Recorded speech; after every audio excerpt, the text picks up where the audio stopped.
So, yan, mahilaw na saging at gagawin natin siyang banana fries. Kasi mayroon kaming cheese dito. Yung cheese powder. Ganyan, ipiprito lang natin yan. And then, pwede na siyang lagyan ng cheese. Hilaw na saging yan, guys. Oops! Ay, nagluto si kuya. Oh my God, nagluto na si kuya ng saging. Oops! Kuya. Yan. Sobrang sarap. Ngiti ba ito?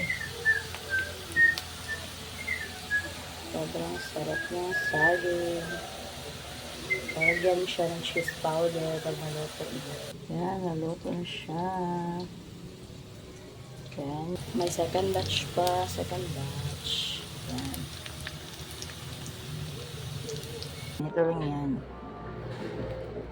With cheese powder. Yan. Sobrang sarap.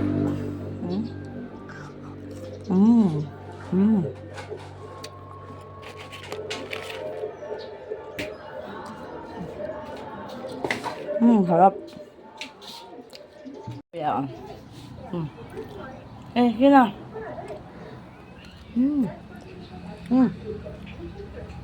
Sarap. Sarap. Cheese powder.